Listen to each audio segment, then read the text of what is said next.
Hey, good morning, guys. This morning, I just want to talk to you real quick about what AdvoCare means to me and where I was when it was introduced to me. Um, I've shared my testimony and my story with some people, and it's always one of those things that it's just unbelievable that one simple thing can change a man's life. Last July, I met with my cousin Jason, and he met up with me at a local pub, and it was a $2 pint day at the pub.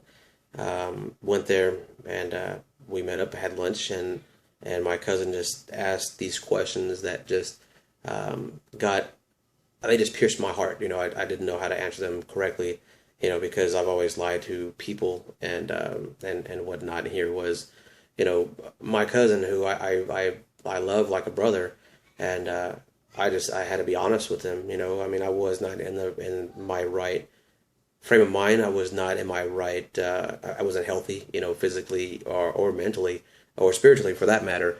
He said, "Hey, I want to help you out with this, and I want you to try this Spark out, and read this Impact magazine." I said, "Okay, I'll do that. It's you. You're asking me, and I'll do whatever you ask me to do." So on the way home, I checked out the company and wanted to see what the heck was this whole thing that him and his wife had been doing. They had success with it. They lost a lot of weight and they were getting in shape, and they were making some money. So I went ahead and took a look and see what this was. And then I started just Facebook stalking them like crazy. I just want to see where they were, where they are, how their journey is going. So, long story short, I jumped on product. I loved how the Spark felt, and I immediately got on the 24-day challenge. Immediately, after about 3 weeks because I didn't have the money to do it. So it took me a little while, but we bucked up, and we got the 24-day challenge. I lost 14 pounds. I lost 15 inches at the time. So it was my arms, my legs, my chest, my belly button to belly button. I felt great. I mean, I had energy out the wazoo. My wife, she weighed like 113 pounds or so, and she lost like 4 pounds. She really didn't need to lose weight, but she lost the weight where she needed to lose weight, and she felt great. I mean, her energy level was tremendous. We were actually doing 2-a-days, and for those who don't know what that means, we were working out in the morning and in the evening, doing 5+ miles, plus workouts. I mean, it was just retarded. I couldn't believe that we were doing that much stuff. My eating habits changed. Our eating habits changed, and we were eating the right foods. It just became repetitive after the 24 days. We just kept going and going and going, and here I am now, almost 1 year into it, and I still feel great. It just now it's part of my life. When I first changed and started eating right, something triggered in my head where I don't know, I heard my daughter singing a rap song. It was a Nicki Minaj song that comes on the radio, and that's one part that my daughter listened to on the radio. But here I was working at the clubs, and I heard the explicit version of the same song or other song that she sang, and I did not want my daughter at the age of 9, 10, 11 singing these songs. It was just repulsive, honestly, to me. And I was thinking, is this the daughter I'm going to raise and teach? And is this where I am, in my life?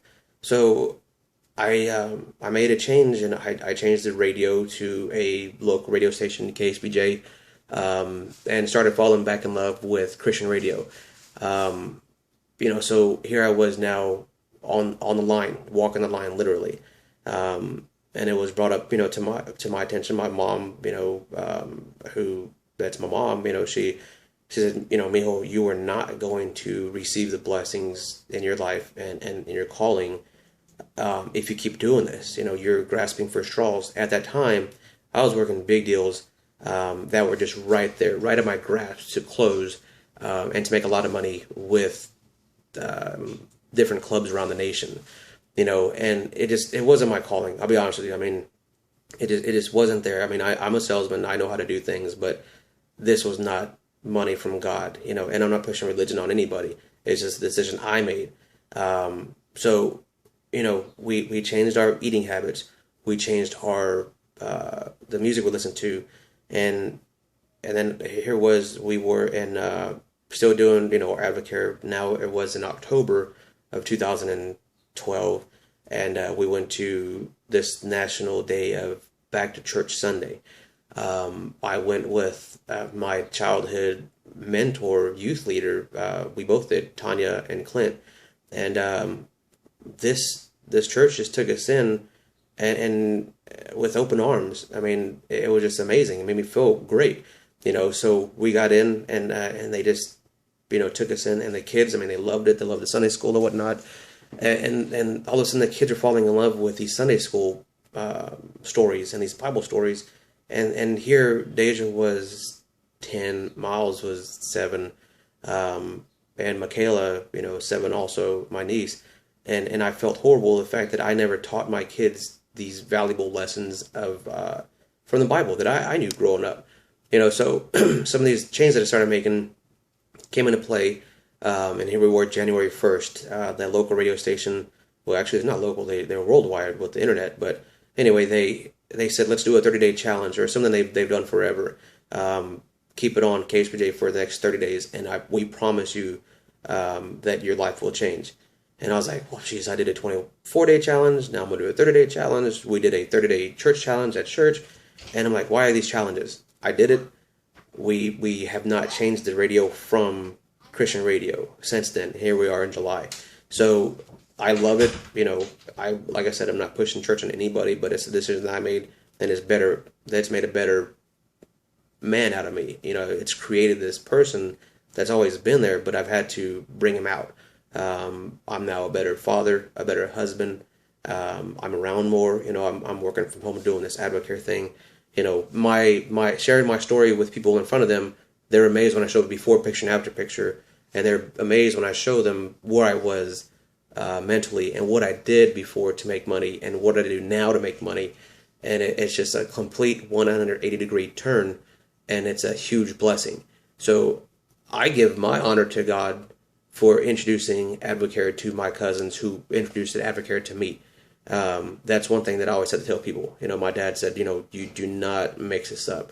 And honestly, Advocare does the same thing. Do not mix up God and Advocare. You separate the two. Changes become changes. And I'm so thankful that this change happened in my life, and it's a part of my testimony. And when I tell people that a spark changed my life, it makes it sound like I'm retarded. It's just ridiculous that one drink changed my life. But when I pinpoint what changed my life, it was because the decision I decided to do and where I went from there. So I'm eternally grateful to my cousin who I love for him getting involved, and for his sister-in-law getting them involved, so it's an effect that's like no other, a domino effect. And I hope and pray that I can affect somebody in my family in that same manner, where I can change their lives and change them. And that way it's just a domino effect for their legacy. I'm going to be around my kids for the rest of their lives. I have a baby on the way, and I do not want that baby to know what it is like to be raised by a daycare. When Miles was 6 weeks old, when Deja was 6 weeks old, first thing we did, as soon as they turned 6 weeks, we put them in a daycare.